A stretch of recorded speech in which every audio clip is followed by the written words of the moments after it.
Hey, good afternoon, everybody. This is the Tool of Farts. My name is Chuck. And I'm an old looking old fart here today. I mean, really old looking. Yeah, but you got your tooth in today, so you don't look too bad. Yep. Just got to wait another month or so and get the real ones back in. It's a long process, isn't it? Yeah, it is. But the good thing is, as we get further into this thing, I can eat more and more of what I used to eat, that type of thing. So I guess that's where it goes, right? Yeah. So how was your concert? We were talking about that just a few minutes ago. Yeah, so Saxon, one of my favorite bands. The by evidence by the fact that this was my 10th time seeing Saxon in concert. They were one of the first bands that I remember seeing here in San Antonio. Van Halen was the first in 1981. But there's just a special, unique relationship between San Antonio and the band Saxon. I can't explain it. Like we were talking about, it started back in the 70s with a DJ named Joe Anthony, who used to play records on 99.5 Kiss. And he would just play bands that he liked. But the funny thing was, nobody else was playing them here in America. Back in the early mid 70s, Judas Priest, not many people had heard of them, but they were really big in San Antonio because Joe Anthony played them. Rush, they got their big start between Ohio and San Antonio by DJs in those two areas playing their music. Saxon, Mahogany Rush, UFO, just Legs Diamond, a band that virtually would have never had any career had it not been for San Antonio. Wow. Yeah, that it's just I don't know. It's just it's hard to put your finger on it as to the why, but You think it it's maybe just the culture?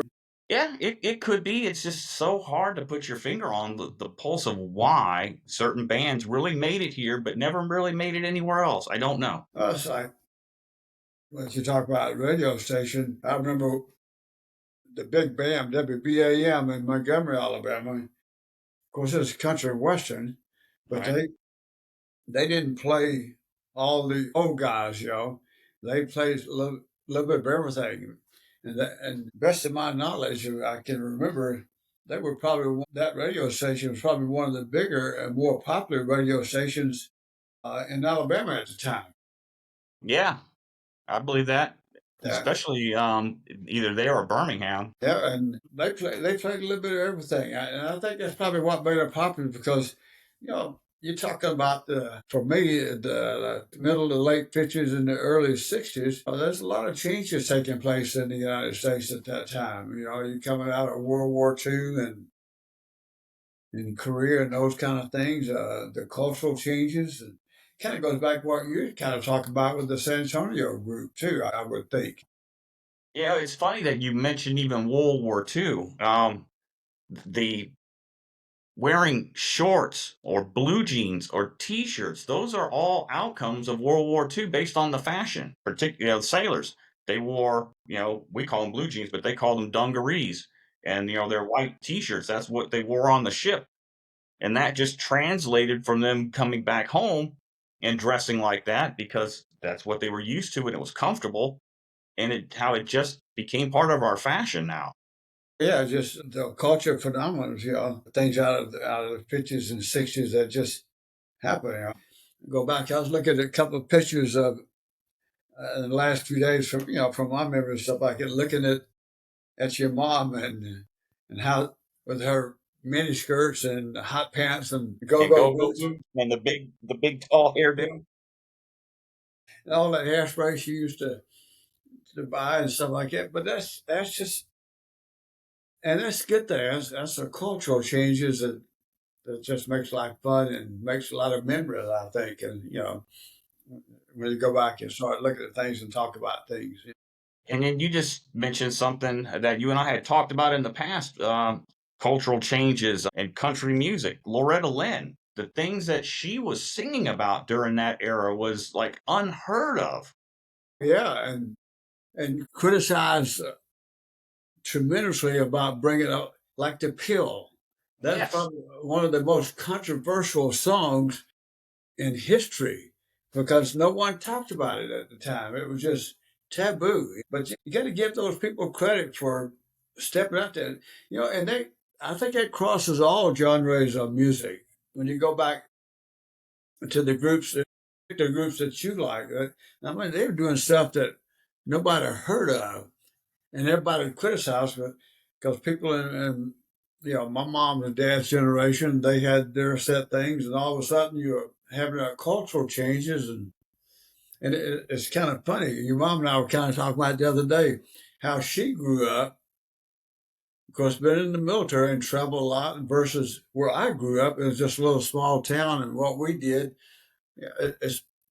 was the one we made it this far. So Yeah, it's amazing what comes out of these historical significant changes in time, and not just her singing about the pill, but a woman becoming a star in a male dominated industry. yeah, To be that brave and chart that path because she had achieved a certain amount of success, and she wasn't going to shy away and not talk about something that was important to her. yeah. The other day, on my on Facebook, I guess these music clips, and I was watching this one. Just happened to pop up. It was on the Grand Ole Opry. It was Loretta Lynn, and she was talking about her women friends on from the Grand. There was like 9 of those women there, and they all did a little short version of their more popular hits and stuff like that. And when you think about the Grand Ole Opry, this was filmed a few years ago, that particular segment, stuff like that. But back in the day, in the 50s, 60s, and especially in the 50s and 60s, and probably in the early 70s, is unheard of. Yeah. But those those people persevered, and they made a lot of money, and made a lot of people happy with their music. And then speaking of the country music industry, you look at artists like Willie Nelson, who left in Nashville to get away because it was so prescriptive in the music industry. They wanted you to look a certain way, dress a certain way, act a certain way, and sing specific songs. And he, Hank Jr., and Chris Christopherson, all of those guys, Willie, Waylon Jennings, you know what I'm saying? They all moved away from Nashville and started doing their own kind of music, and Yeah, which became outlaw country. Why was it outlaw? Because it was going against Nashville. exactly. It's going against the norm. But you know what? That's what life's all about, changes. We got to have those kind of changes. And if we want to succeed in life, we got to have new thoughts and new ideas. And what's so funny about Willie Nelson is he moved to Austin, which was like a hot spot for a bunch of damn long-haired, dope-smoking hippies. Yeah. And he embraced their culture, and they embraced his country culture. And he, out of all of that, you got the Willie Nelson music from that mid 70s on that influenced that outlaw country. You had that rock sensibility, I guess you would call it, out of country, which was very twangy, which mom hates that twangy, whiny country. Yeah. Oh, Lord. Uh, and then how old is Willie now? 90 what? Probably 90. Let Yeah, me see how old. Let me see what he is. I think he's probably more than 90. 91. 91? He will be 92 next month. And still going strong. I remember the last time that we saw him, I think it was at Floors. Yeah, we saw him both times. We saw him twice at Floors, and then we saw him once at the Majestic. Yeah. But the last time we saw him, he ended up sitting down in the chair for a while. Yeah, Which that was at the Majestic. Yeah. yeah, It's just hard for him to, the power, the lung power to sing. And then, the age. and that goes back. Still, one of my favorite of all time musicians is Don Williams, and we saw him Yeah. at, I think, at the Majestic. But Was it? Or was it at the Tobin Center? it's either the Majestic or the Tobin. I can't remember which one. But and he was up in age, and his health wasn't as good then, I don't think, as it has been. But I really like his music. It just resonates more with me, probably. And and he's from not too far from here, down in Corpus Christi, Port Lavaca, in that area. Yeah. Yeah, Yeah. we saw him at the Tobin Center. So in 2014. Wow. It's been 11 years. Time goes by fast, doesn't it? Yeah, and speaking of Willie Nelson, remember he played in Ray Price's band. Yeah, back in the day. See, and there's another guy. Think about his music. He changed some things. He kind of was on that edge, if you were stepping out a little bit, doing some things just a little bit different. And when I think about 5 different generations, he has hits in 5 different uh, generations. Yep, Wow. he played bass in the Cherokee Cowboys for Ray Price. And I think we saw Ray Price at Flores, right?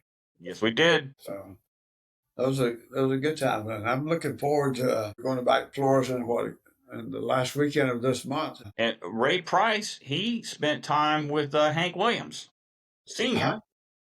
Yep. Yeah, he was in his band, right? I don't know. I think Hank Williams took on Ray Price as a musician, I know the two of them spent some time on the road and they wrote songs together. It's amazing. Yeah, he was a protege of Hank Williams, not the other way around. Yeah, and a lot of a lot of these stars, these country western or even in your genre, they get started with other people's bands or associated with and then they move on to their own thing. Yeah, sometimes. Willie Ozzy Osbourne got his start with Black Sabbath. They kicked him out because of drugs and alcohol, and he ended up becoming a bigger star than Black Sabbath ever was when he went solo. Sometimes when things happen for you that are bad, it ends up being for the better.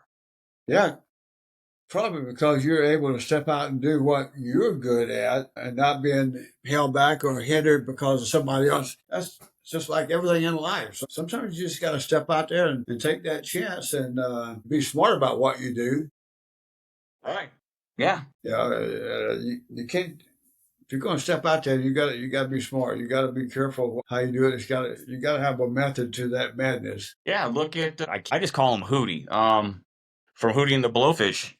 Uh huh. Rock singer who then Darius Rucker, who then goes on and does country music and does it quite well. Oh yeah, he's really good. I mean, when you think about country music, you think about Darius Rucker, you talk about Charlie Pride, and a few others that have crossed over into groups that normally would not be associated with it. And they're really good. Absolutely. But I think Darius Rucker is still around, if I'm not mistaken. Oh yeah, he's still doing that country thing, and Yeah. you can tell it's not a gimmick or a joke or just something that he got into to see if he could continue to be famous or whatever. It's obvious because you grow up listening to certain things. Like I grew up listening to country and pop music on the radio in Japan. All I heard was top 40, so that's probably where I get my love of that pop rock from that era. And then country, and then you move to Georgia, and then you start to hear, the southern rock bands that are out there.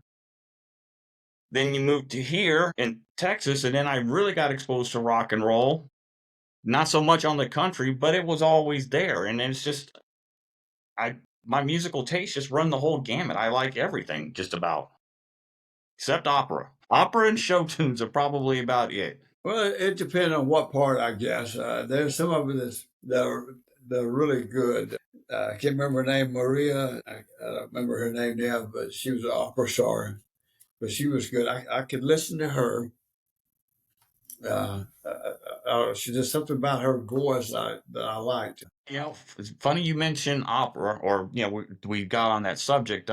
There's some there's a woman, I cannot remember her name, but she's got a YouTube channel, and her show is called The Charismatic Voice, and she's an opera singer by trade, and very very schooled in the science and art of singing vocals, and so on in her YouTube channel, her fans, comment and whatnot, and they're always like, "Hey, check out this singer and that singer," and she's really delved hard into the hard rock and even metal, and some hard metal singing, and she comments on it, and she loves it because she looks at it from a singer's perspective, and she doesn't like to hear the studio tracks. She likes to watch the live video so she can see how they're singing and breathing. You know what I'm saying? The mechanics of it all. And she really loves Iron Maiden and Bruce Dickinson because the way he sings, the power, the projection. And you should check her out. Really interesting. It'll give you a different perspective on the music that I listen to. And I think that's what makes things really good, and it continues to grow. Music, how it continues to develop or evolve, things like that occur, and people start talking about it, and it starts affecting different generations. But yeah, So, what's on your next venue to go see? you and me and Mom and Brenda are going to go see Blackberry Smoke next Saturday. Yeah. And then just a few short days later, I'm going to go see a band called Down. Oh, what? Down. Okay. Just Down. How'd they come up with that kind of name? I don't know. But it was started by the singer of the band Pantera and a couple of other musicians and other bands, and they were all out of the New Orleans area. Huh? So it's kind of like a supergroup project band, if you will. Okay. The singer from Crowbar, he plays in it. The singer from Corrosion of Conformity, he plays in it. And I can't remember the rest of the members, as well as Phil Anselmo from Pantera fame. So I'm going to go see them just a few days after Blackberry Smoke. All right, who else you got coming up? Man, I got to look at the calendar now. Uh-oh. You're getting old if you don't remember that kind of stuff. You're supposed to remember that kind of stuff. At the end of April, we have Trisha Yearwood. Yeah. What else? That kind of, I think it's going to be, she's a pretty diverse singer as well. I think she does some of the old stuff, does it really well, and the contemporary. Yeah. And then the next week, on the same day, because we got Trisha Yearwood on a Thursday, and then the next week, Brenda and I are going to go see a band or a singer named Morrissey. He was the lead singer for a band called The Smiths, who broke up, and then he's been doing his own thing ever since. And then about 2 weeks after that, I'm going to see an old original OG punk band, or it came out of that punk era, The Damned. So 3 in May. I think I got anything else in June. Nope, I do. I got Grand Funk Railroad. Okay. You might like Grand Funk Railroad. I've heard them. I've heard some of their music. They're all right. I don't remember too much about it, but the name's familiar with me, so that means I've listened to it a little bit. Got nothing in July or August, I think. Nope, no concerts in July or August.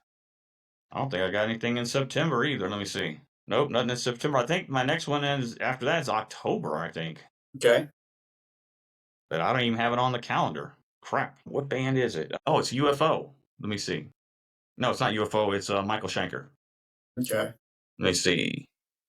Michael Schenker. When is it? It's in October, October 10th. Okay. Yep, I don't even. Wait a minute. I've got it on the 11th. It's the 10th or the 11th of October. Okay. That's a good day. That's just a little before your Uncle Ray's birthday, so be something to celebrate for him. He'd probably like that kind of stuff. You know how Ray was. Yeah. So do you guys got anything plans or big plans for anything? No, I'm just getting ready to plant some grass. I've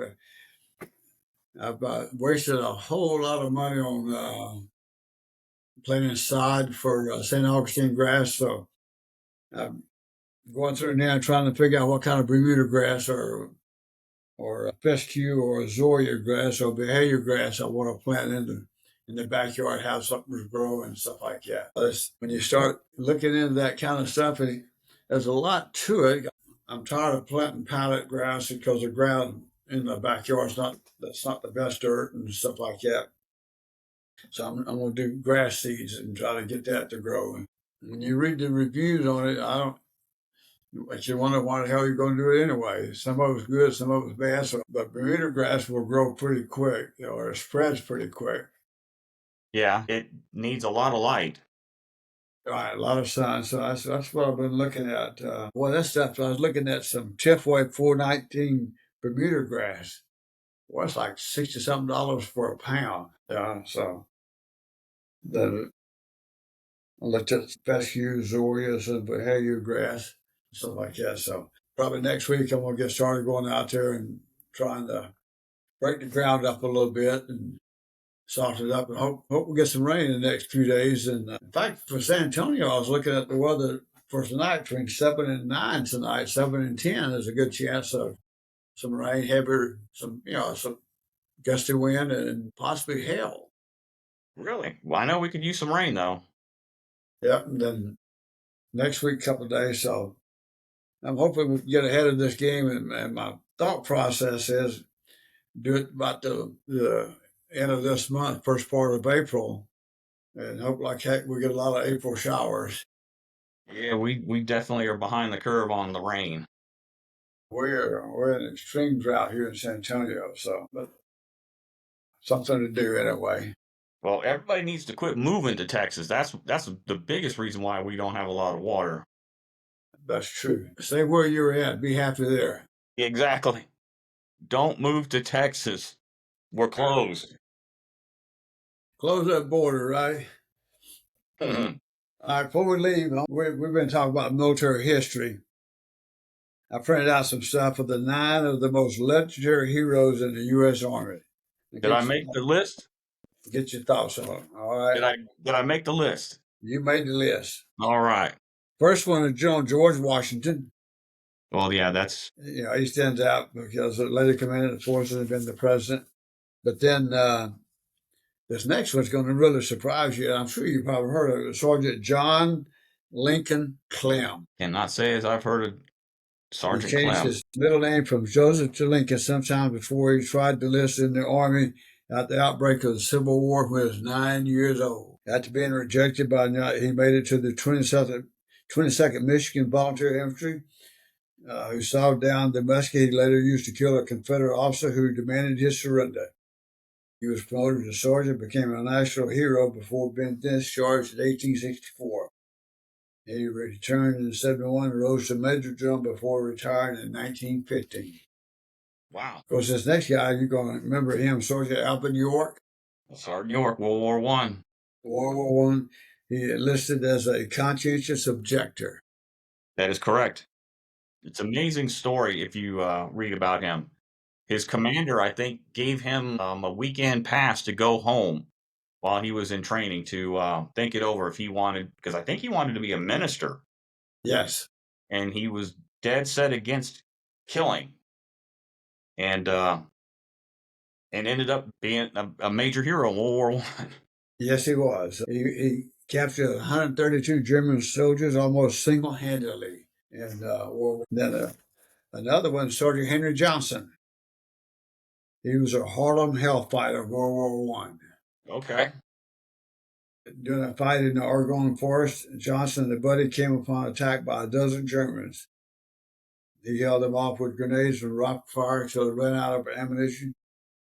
And then he finished the job with a knife. I think we talked about him a little bit last week or week before last. We might have. The next one, I know you go to remember him, is Sergeant Audie Murphy. Oh, yeah. Love Audie Murphy. Yeah. He's a little guy that had a hard time getting in because of his size. He did.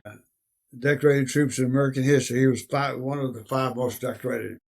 He was initially too small to enter, enlisted after Pearl Harbor, had to fight to get into the Army. Once in Europe, though, he engaged in a series of heroics, including jumping onto a burning tank to hold off waves of infantry and 6 enemy tanks. He is a badass.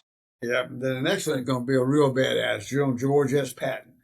Old blood and guts. Old blood and guts, leading tanks, and of course, General Douglas MacArthur. I guess depending on what books you read about MacArthur, whether you like him or don't like him or what he was and stuff like that. It's, you have to be an asshole to be effective, I think, sometimes. Yes, you do.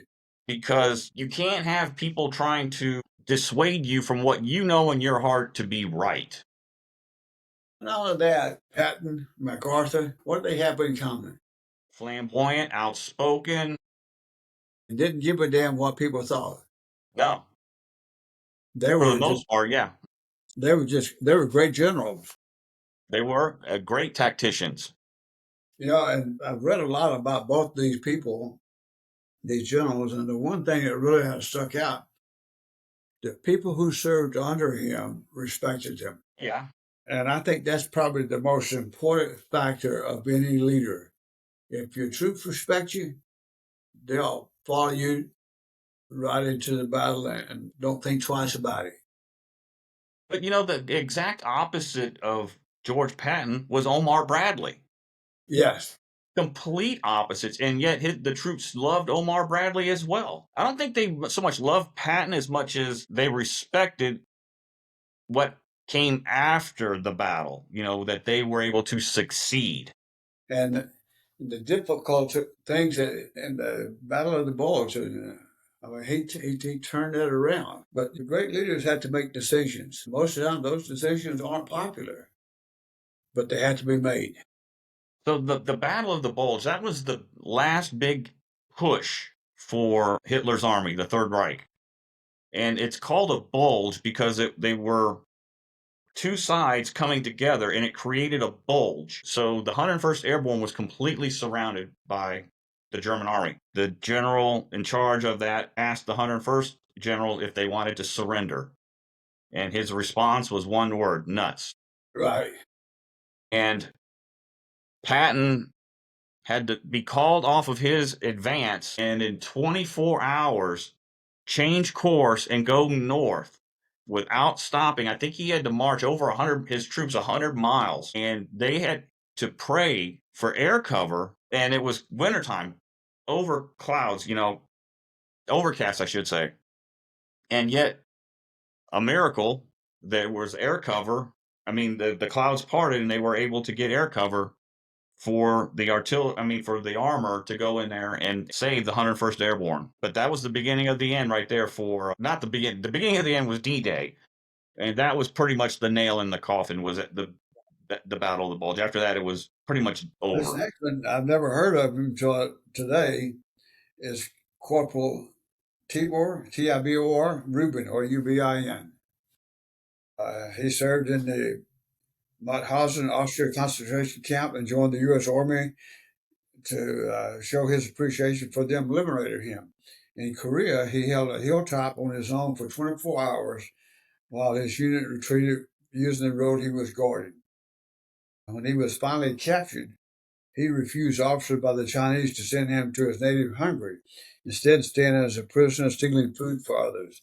And this picture of him with George H. Bush, I don't know if you can see it or not, give him the Medal of Honor. Wow. This last one I got is Colonel Lewis Millet. I feel like this guy. Can you see him? Yep, I can see him. Joined the Army in 1941, but got tired of waiting in the U.S. to invade someone. So he deserted to Canada and got himself deployed to London. When the Americans entered the war, he jumped back under the Stars and Stripes and twice saved men in his unit from certain death before his desertion charges caught up with him. He was convicted and then promoted to second lieutenant within weeks. Hey, you're talking about a badass, right? When career rolled around, he was an infantry captain, received a Distinguished Service Cross for a bayonet charge he led on February 4, 1951, and a Medal of Honor for another bayonet charge on February 7th. He later served in Vietnam and retired as a colonel. Pretty heroic guys when you start thinking about the military, what they did, and all the things like that. Agreed. You about ready to wrap this up, old man? Yeah, it's getting close to that time. I'll probably be getting a note from your special aunt there that saying we're taking too much time here. But anyway, You got it. Stay cool. I love that hat. Thanks. I'll look for a flat cap for you. All right. We'll see you next weekend. All right. Y'all take care, everybody. Love you guys. Love you. Be Bye. safe. Bye.